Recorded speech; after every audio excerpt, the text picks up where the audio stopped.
Good afternoon, and welcome to this Johns Hopkins briefing on presidential debates. I'm Lilliana Mason, an associate professor with the Johns Hopkins SNF Agora Institute and a political scientist with expertise in American polarization. I will be moderating today's briefing. I'm joined by three of my faculty colleagues who will share insights from their respective expertise in American politics with an eye toward this week's presidential debate. Our three panelists are first, Andy Perrin, professor in the Department of Sociology at the Johns Hopkins Krieger School of Arts and Sciences. Andy's current research is on public opinion and democratic citizenship. Peter Pomerantsev, senior fellow at the SNF Agora Institute at Johns Hopkins. Peter co-directs the ARENA Initiative, a program focused on overcoming the challenges of digital era disinformation and polarization. And Leah Wright Rigueur, SNF Agora Institute Associate Professor of History at Johns Hopkins. Leah's research focuses on race and political ideology, the American presidency, and presidential elections. Before we dive in, just a few notes on the format. Each panelist will give brief opening remarks, and then we'll take questions from you. So please submit questions for our experts at the bottom of the box on your screen. When you do so, if possible, please include your organizational affiliation. I know we have some journalists with us today. In addition to taking your questions here, you can follow up with our media relations team after the briefing if you have more questions for the panelists. So first, Andy, I'd like to turn to you as someone who studies public opinion. What, if any, impact do these debates have on voter decision-making? Do the debates simply reinforce our preconceived biases, or are voters listening to be swayed by the candidates? It's a terrific question. And first of all, thanks for the opportunity to do this. I'm excited for our conversation today. Look, I think it's a little bit of both is probably really the answer. Mostly the people who are watching the debate live are likely to be people who are pretty strongly swayed already, and they're looking for their candidate to do well and for the other candidate to do poorly. But the thing is, there's a lot of other audiences for the debates, particularly in this era of shared video and of social media, such that a lot of people are going to see things that happen in these debates after the debate happens. They're going to see sound bites that are selected out for news sources. They're going to see things that are shared by X and Facebook and TikTok and so on. And so there's going to be a lot of secondary and tertiary messages that people are going to gain from the debates, even though they don't watch them directly themselves.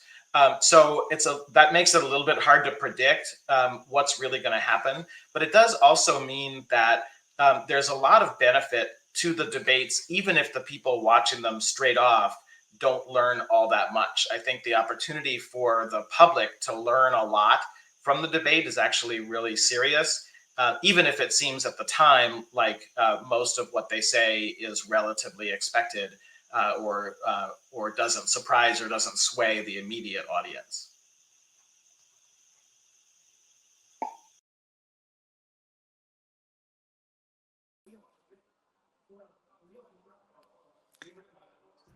Sorry about that. There's a lot of hi, Peter. But I can either lip read or I knew the question in advance.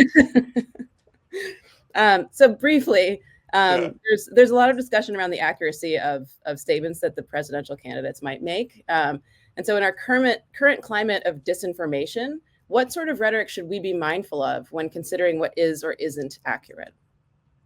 It's a fantastic question, and so much huge responsibility for the people who are going to be moderating the debates.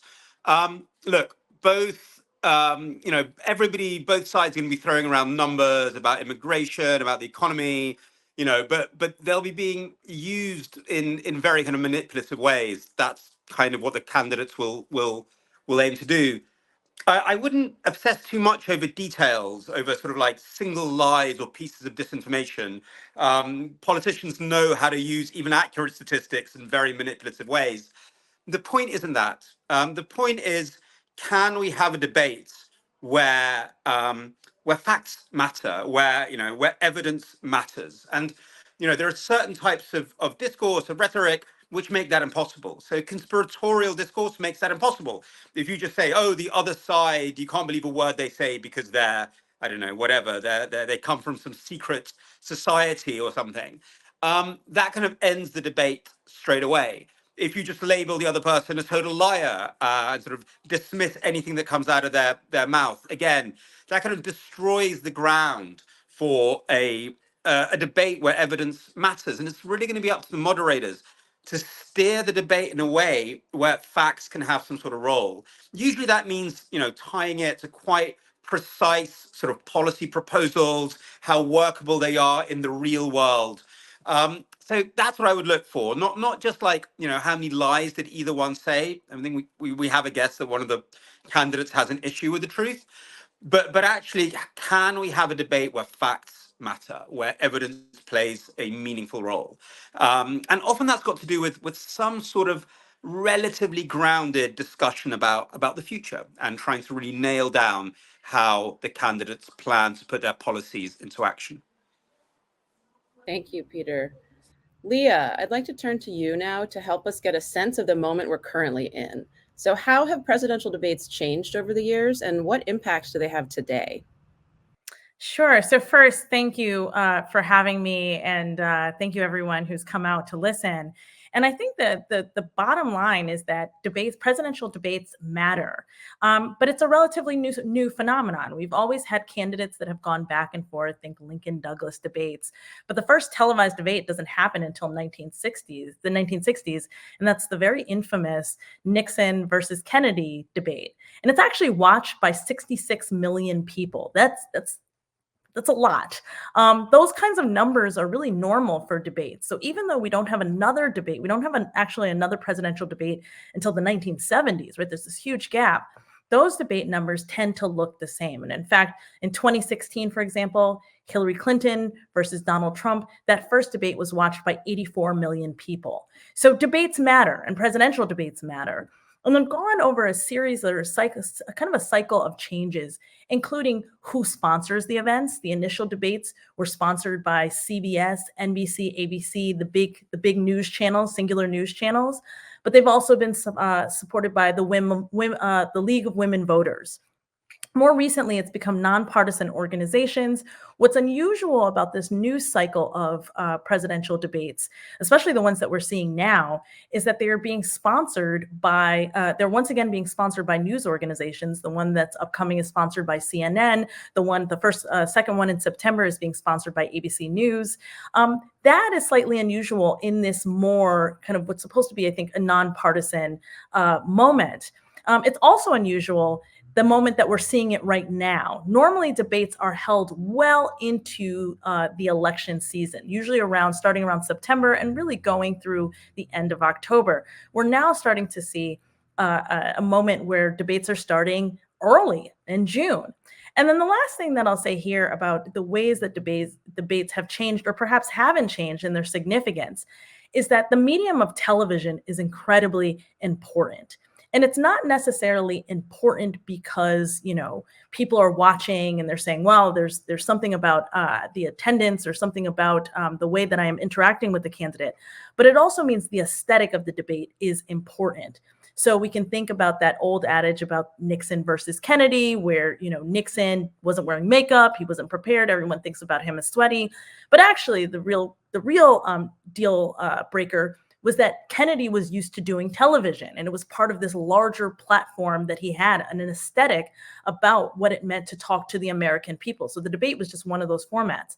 I think that's actually still true in this day and age. So we're not just having policy conversations where people think about who won the debate based on policy and the information or disinformation that comes out, but we're also thinking about style. We're thinking about aesthetic. I want you again to think about that infamous Hillary Clinton versus Trump debate, where they allowed the candidates to walk around the stage. And one of the things that really stuck out for a lot of people was how Donald Trump followed Hillary Clinton. This is in 2016 election, followed as she was talking. I would also point you to these moments where the candidates would interrupt at each other. The 2020 cycle, it resulted in Joe Biden essentially yelling at Donald Trump and saying, "Will you shut up, man?" And that had an exponential bounce for Biden in the concurrent polling that came out. This year, we know that there will be mute buttons. So the hosts and the moderators will have the ability to mute the candidates. That will undoubtedly have an effect on the actual aesthetic or the style of the presidential debate, but also how the audience receives it. It may actually change the messaging. Right. Thank you, Leah. And also there will be no live audience this time in the room, which could also change the dynamic in the room for the candidates. So we have been collecting questions for a few days, and we've got a few questions already that people have submitted. You can still submit a question in the box below the video player on your screen, and please do. We would love to answer your questions, but I can dig into some of the ones that we've already received at this point. So the first one that I want to ask is for Andy.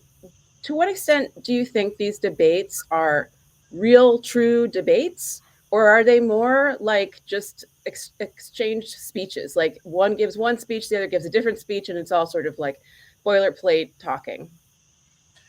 You know what? I think it's probably more the latter. But let me say, I don't think we should be thinking in terms of the binary question of is it a true debate or not really a true debate.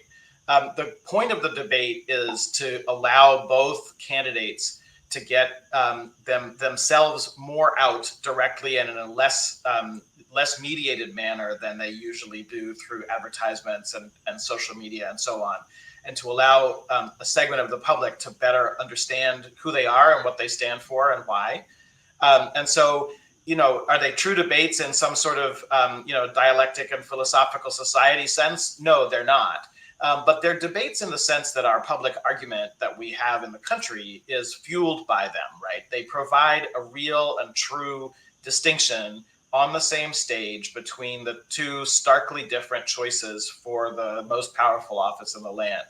And so I think it's much less important whether it's a sort of a formally true debate between the two, and much more important whether that contrast is faithfully and appropriately drawn for the public so that they can learn from it, right? So essentially the real question is, are these debates successful learning events? And I think they do have potential in that sense, even if they're not, true informal debates. I admire Peter's concern for the facts, but I am skeptical that the real question is going to be whether the facts are accurate on the debate. I think the real question is going to be the extent to which the campaigns are able to interpret those facts, make those facts stick and seem important and appropriate to the public. So, I think we're going to see the debate, and then we're going to see the debate after the debate, where in the spin room, a certain group of people are going to be fact checking and telling us how many lies there were. And another group of people are going to be trying hard to tell you that one candidate or another won the debate. But the real argument, the thing that matters to the public, is actually somewhere in between those two. Of course, we deserve candidates who aren't lying, but we actually also deserve to understand not just who won or lost, but what the stakes are and what it really means for the public for one side or the other to win the election. So I don't know. So maybe a more complicated answer, a longer answer than you were hoping for, but I think they will be real debates in the sense that they will provide fodder for our national conversation and debate over the election. Yes, we are academics. That is what we do. We give long answers. We talk long, yes. I'm going to go to Peter next. What do you think people should be looking for in these debates, in the sense of if someone has already decided who they're going to be voting for? Do we think those people are going to change their minds? Do we think that anything can actually sway people? And do we think that actually undecided people are even interested in watching them? I think one would think that it's specifically undecided people who will be drawn to them and who will take the most out of them. I wonder, I wonder whether there's actually still many more undecideds than we thought in this election, simply because of the nature of the candidates, where both have perception issues and where there seems to be, maybe more people not wondering which candidate they're going to vote for, but wondering whether it's worth voting for at all. I think that seems to be sort of like the scary story of this election, where people are either uninspired by both candidates or just don't quite have, the desire to vote for either of them or whatever. I think there's this election seems to be partly around that. So I would I would assume, but it's an assumption, that those are a very, very important viewer, especially like in this election, especially where lack of turnout could be a huge issue. Thank you, Peter. We have a live question that came in. I'm going to give it to Leah. Is there any evidence that having a successful debate actually leads to a good presidential term? So, like, being a good debater, does that actually make you a better president or indicate a better presidency? I don't necessarily know that there is a correlation, but what there is certainly a correlation between is the agenda that the president sets, or the subsequent president sets, and how it's laid out during the debates. I think one of the things that we can be, I think, pretty firm about is that many of the candidates, whether it be in the actual general election presidential debates or the primary debates, many of the candidates, particularly the recent candidates, have been very upfront about what their agenda will look like. And so we tend to, when we read it, particularly those of us in journalism, in media, and scholarship, tend not to necessarily read that in a way that reflects the fact that these candidates are very serious about their agenda. I would point to Donald Trump. I know we've been talking about him in terms of misinformation and disinformation, but he's someone who, during the debates, essentially laid out his agenda for America. And then almost immediately upon being inaugurated, then put that agenda into action. He has been doing that on the campaign trail. He will most likely, again, do it in the debates that are coming up, if he chooses to participate in those debates. That's something else we didn't necessarily talk about, but that I think is on the table. Do presidents need to participate in debates? But I don't necessarily know that it is about, does being a good debater make them a better president? But it certainly makes them a better kind of rhetorical opponent. But also it's a preview, essentially, of them laying out their agenda in really, really important ways. And I think we have to take them seriously when they put that out there. I'll give you another just contemporary example. Joe Biden, during one of the debates in 2020, said, "I will appoint a Black woman to the Supreme Court." It was a promise that he made, and it was a promise that he fulfilled. So I do think that is a necessary way of how we read debates and what we should take from them. Take the candidates, even as some of these things may be stymied by Congress, maybe they're just impossible, maybe the Supreme Court eventually overturns them. We should take these candidates very seriously when they put ideas out on the debate stage, because they are, in actuality, ideas that end up oftentimes being implicated later on down the road, if and when they do become president. Yeah, that's really important. Andy, we have a question reacting to a Frank Luntz New York Times article in which he said, "In the end, it's not the facts, the policies, or even the one-upsmanship that Mr. Biden and Mr. Trump offer in the debate that matters. It's how they make voters feel." Do you think that's true? I absolutely think that's true. I think that's less bad than the way it usually gets spun. And so let me talk a little bit about that. Yes, I absolutely think it's true that while Leah is certainly right that the candidates lay out their policy goals or their agendas for a potential term, and then they often are constrained to try to fulfill those once they're in office. I think much of what happens in any presidential term is unpredictable. It's new things that come up, whether you think about the 9/11 attacks, or you think about the mortgage crisis of 2008, right? These are things that no one would have said in a debate in Bush versus Gore. What would you do if terrorists flew airplanes into the World Trade Center, right? And so what you're trying to do is not get a sense of just what the sort of on the desktop agenda is, but actually what kind of a leader you're trying to elect. And that's really a question, we could talk about sort of trying to estimate that, but really it's a question of feeling. What makes you trust or mistrust one or another candidate? Whom do you imagine they might ask for advice in the context of something really new happening? What kinds of expertise do they have access to, or do they consider? And to this extent, it gets back to Peter's point about evidence as well. Not evidence in the debate so much, but to what extent do you have faith that a candidate is serious about considering the evidence when something new happens? So I do think Luntz is right that what's going to matter more in terms of the electoral outcome of the debate is how viewers and secondary and tertiary viewers feel about the candidates. But I think that's appropriate, because I think it's how we figure out what they would do in a moment of great stress or emergency. Right. It's like the famous public opinion question, who would you rather have a beer with, right? That's the standard that we use. Peter, I want to turn to you. In terms of the structure of the debate, the moderators play a really important role. And the question that just came in is, how realistic is it for the chosen moderators to be fair and impartial? How can we believe that they will be?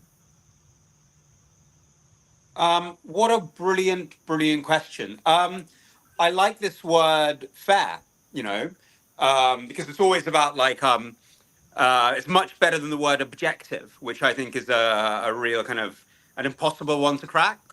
And impartial is hard. But I think the word fair is very, very important, because, if one of the candidates is breaking a lot of the norms that have been agreed to, then you're going to be more, you're going to be more stringent with them, which, might make it seem that you're not being completely partial, but you shouldn't be. I mean, fair, I think, is a very, very good word to use, because it's sort of like it puts you into a relationship with what the candidates are doing. There's agreed upon rules. If one of the candidates is breaking them, then the fair thing to do in that agreement is to push back. But listen, that'll please us, and that'll please some purists among us. I watch a lot of soccer. There's a European Championship on at the moment, and even though the referee might be trying to be fair, it's always then reinterpreted through the kind of through the maze of various biases. But I think something that Andrew's really picked on very brilliantly in this conversation is this idea that, we're actually talking about this debate as being like the raw material that will then be chopped and changed and memed and spread to different things. It's almost like, it's almost like a raw rough cut, which will then be used for completely other ways. And I think that is what is so unique in the social media era, these sort of secondary and tertiary moments. And I wonder whether we as a community who care about free and fair debates, we should be making a little bit of a meme cult out of good moderators. Let's start making videos about, that was a great bit of moderating there. We have a little bit about that in soccer. Things about great refereeing. Look at that brilliant bit of refereeing. Managing to overcome the passions and finding their way through. So maybe we can do some work here as well, sort of like celebrating the moderator and also pointing out where they've led us down a bad path. So there's hope here, Andrew, in this cutting and splicing and endless re-editing of the raw material. Yeah, I think that's a great idea. We should start giving out awards for just reasonable coverage. For boring coverage, boring, well, right? Detail-oriented, boring. I'm gonna switch a little bit on topic. Leah, we received a question. Now, we're all educators, and so for us, I think one thing we want to do beforehand is to say, what should students be looking for when they are watching one of these debates? And I think that your answer might actually be different based on whether we're thinking about previous debates or whether we're thinking about a debate with two formerly incumbent presidents, right? And so are there differences between the way that we kind of usually think about debates versus this particular one? And in general, what should we be telling students to look for to get as most out of it as possible? Well, this is fantastic because I'm teaching a class on the 2024 election, and one of the assignments that I've done in my classes before is that students are required to watch the debate, and then they're required to analyze the debate, and then they're required to come into class and talk about their analysis of the debate. And historically, I think the way that this has turned out is that students end up watching the debates from multiple perspectives. So first, they watch it as citizens and people who are deeply interested. And I think one of the things to highlight is that there's at least one of the debates is located on a university campus. This year in particular, one of the debates is at a historically Black college and university, which is going to be a remarkable feat. But it also means that the audience in there is going to be predominantly students of color, which is going to shape, in fact, the relationship with the candidates, the questions that are asked, the responses of the candidates, and so on and so on. So, of course, they're going to have to take that into account. They're going to have to think about, what does that mean? How does that factor in? I always tell them, think about the context. Are we talking about a domestic policy debate? Are we talking about a foreign policy debate? Are we talking about a debate that is about something else, very specific, themed debate? Are we talking about primaries? Or are we talking about general election? And so they have to think about it within that context. So I say that as the educator, but also students as scholars. And then I think they have to think about it from the perspective, I've mentioned this earlier, but the aesthetics of the debate and the larger context of that is going to be incredibly important. We were talking about, the moderator, and will the moderator be biased or things like that, and how do we maintain that? One of the things that we know is that for a long portion of time, the two major political parties have used aesthetics and the idea of bias as a strategy that many people have not been aware of. So if we think about Richard Nixon, one of the reasons why he shied away for debates for very long, and then when he re-entered into the fold many, many moons later, it was radically different. One of the reasons is he argued that there was a liberal bias by the moderator, by the media, right, that nobody was aware of. Well, actually, scholars were heavily aware of this bias, and the bias wasn't so much the moderator so much as it was the Democratic Party candidate, in this case, John F. Kennedy, had a complete media strategy that was rooted around liberalism and kind of forcing the question of liberalism and presenting it in a certain way. I would say if we look at the debates now, there is a media strategy around conservatism, or at the very least Trumpism, that is geared to a particular way. I want the students to be able to pick up on that and to read to that.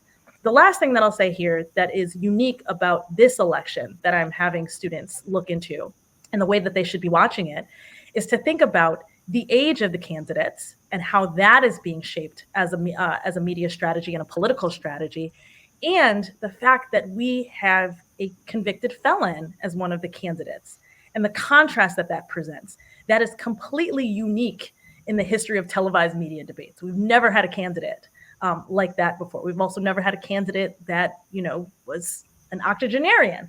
So there are all of these different forces that students have to be aware of as they are analyzing it. So it simply can't be, that was a really, really good answer on Israel and Gaza. No, it has to be a layered answer. How are you receiving this? Why are you receiving it this way? How do we factor that in given the larger media strategy and political strategy of these two candidates? Yeah, that's so important. Thinking about, first of all, I want to remind viewers, you can still send in questions in the question box below the video. I want to ask Andy a little bit about the kind of public opinion impact that debates have. And I think most political science has found that the debates will provide a bump in polling for one candidate or the other based on how they performed. But then that usually just disappears after a few days, and then more recent events overtake the effect of the debate. Is there any reason to think that this debate in particular will be different, and that the sort of temporariness of debate effects is real? Is there any reason to think this debate is different? For all sorts of reasons, this debate is different. The two candidates are, as Leah just said, dramatically different from in prior years. The context is really different. The time in the campaign is really different. and the structure of the electorate and the sort of public opinion background is really different in the sense that a lot of people have very strong opinions, very strong decisions already made up. And I think certainly a lot of us who pay a lot of attention to these things just sort of scratch our heads a little bit at who could be left whose mind isn't made up, given the stark differences and the sort of ubiquity of the campaign. So I think all of that does lead to the possibility that this could be more of a sort of momentum building or trend setting event rather than simply a short-term bump.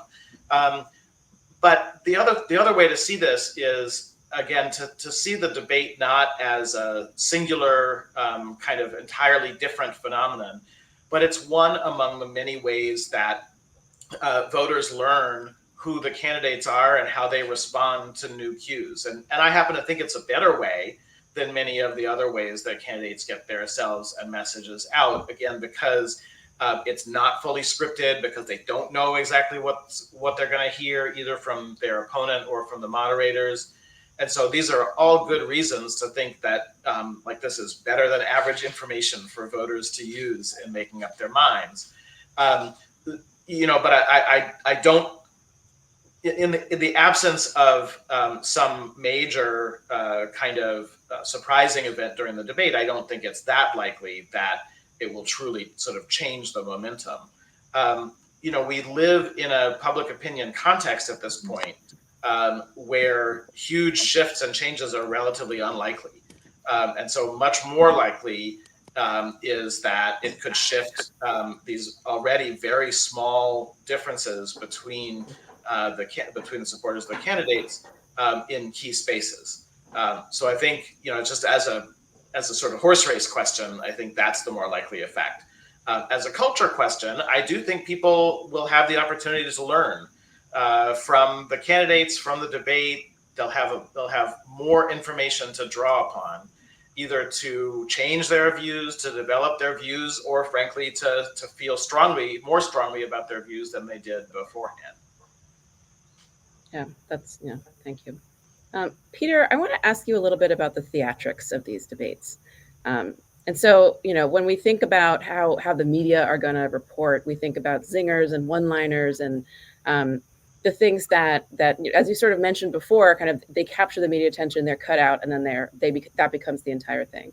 Do you think that those little zingers and one-liners and sort of famous moments have real power of winning over or losing voters, or are they just sort of like a fun media thing to play with? I'm not sure to what extent they can move, as in like persuade people who are unpersuaded by something. But look, this is a very strange debate where each candidate is really trying to prove quite specific things about themselves, and frankly, especially Biden, to sort of prove that he can overcome this perception of him as waning and old and weak. So a lot of it is going to be about that. To be frank, I think that's really become, the sort of like the essence of a lot of these debates, where you can always hear during the debates where the candidates they're not thinking in terms of a narrative flow within the event. They're thinking of how it's going to be cut. So they're coming up with these one-liners, which they know will be the things that are repeated ad nauseam. And sometimes I even wonder whether the way the debate went is of secondary or of equal importance with how it's then perceived through these little moments. Again, coming back to the soccer analogy, one of the very weird things that's happened in soccer is that people now view football games not just by what the score was, but like how many tricks did Ronaldo do? That becomes the thing that it's remembered for, which has really, really affected the way the game is played as well and the way it's marketed. So I think there's going to be a huge amount of that. So I think definitely that is what they're both going to be aiming for. But the question you ask is, what is the impact of that? Which I think is the next question, because if we're talking about the sort of secondary market, which is, going to social media feeds, which from what we know about social media feeds is really not about swaying, it's about, very much preaching to your tribe, then I guess it might influence things like turnout. So if Trump says something particularly incendiary around abortion, I'm pretty sure the Democrats will leap on that, and I'm sure they'll try to capture something around that. And the other way around, if Biden stumbles in some way, that'll be definitely sort of leapt on. But again, I'm assuming, and like this is a question, I'm assuming this is going to be about turnouts, getting the people who might be doubting, who aren't enraged enough to make sure they come out. So it's been cut and paste to a very, very specific audience. That's my sense, but I'm happy to be contradicted on that. But again, it is such an interesting dynamic. I mean, the Nixon Kennedy debate was one dynamic where 66 million people, I hadn't known about that number, that's amazing, were kind of like affected by this. And here I don't know how many people are going to watch the debate, but it's really going to be played out then in the secondary market of social media clips. So yeah. Thank you. And I want to turn to Leah for a historic perspective on another element of this debate that I think is really interesting, which is often the candidates who are incumbents in these debates are not as well prepared for the debate because they are not hearing from people who disagree with them very often, and they're really not paying attention to preparing for the debate. I think this time both candidates are kind of isolated from people who disagree with them really strongly, and so I wonder what you think about this dynamic, which I think is historical to have two, incumbent or former presidents debating each other on TV. Is that something that we should be looking at? It absolutely should. So historically, the first debate of the season, the incumbent president does terribly. I think the one that a lot of people remember is Barack Obama versus Mitt Romney, where Obama, essentially got destroyed. He was completely unprepared, and Mitt Romney was overprepared. What's different now is we have two former. We have a sitting president, but we also have a former president. One of whose strategy appears to be setting the bar very, very low, right? Donald Trump has been going around and saying, well, I've been out of office. I haven't, I don't know, Even his strategy for preparation, more recently, he's been preparing with people, but his normal debater, who is Chris Christie, is no longer part of his team, right? He's surrounded by people who are essentially saying, well, here's a briefing on this, here's a briefing on this, but really we should be going after, the politics. We're just going to hit home and say things suck. That's what we're going to deal with. So setting the bar low and then focusing on a very particular agenda. But while I think that is true, right, that we most likely will see both candidates underperform, I also think it's true that we should maybe be paying attention to different things this time around, given the context that we have two people who were president of the United States. I think we should be looking at how does somebody like Biden, who has the weight of the free world on his shoulders, so he's a little distracted, right? There's a lot going on here. How, in terms of energy and enthusiasm, is he able to interact with Donald Trump, right? Particularly given that there's no audience, therefore no distractions, and there is a mute button, so he doesn't have to worry about kind of the fly buzzing in his ear. I'm wondering, are we going to see something that is akin to his very fiery State of the Union speech way back from several months ago? Or are we going to kind of get this lower energy, performance that is all over the place? And I think, well, normally I would say these kinds of things, to your point, Lily, that they, it really is, there's a bump for a candidate here and there. These matter in very different ways this time around, radically different ways. Because one of the things that this very small group of independent voters and undecided voters care about is the fitness for the office of the presidency. And that manifests in two different ways. One, the age of the candidates, in particular Joe Biden, the sitting president. And two, the criminal conduct of the former president of the United States. So we know that there is most likely going to be a question about Donald Trump's criminal behaviors, his conviction, the other lawsuits and criminal charges that he's facing, which are really, really important for the American public, but also for that small sliver of people who are still wondering, do I actually come out to vote? And if I do come out to vote, am I voting for one of these two candidates or am I voting for a third party candidate? Thank you so much. So this takes us, sadly, to the end of our Q&A session. I really want to thank so much Andy Perrin, Peter Pomerantsev, and Leah Wright Rigueur for joining me today. And I'd also like to give a big thank you to everyone who attended this briefing and to those who submitted questions for our experts. A recording of this event will be made available on this website. Today's panelists, together with many faculty from across Johns Hopkins, will continue our mission to bring knowledge to the world by working on the issues that impact our future. Thank you for joining us. We look forward to seeing you again.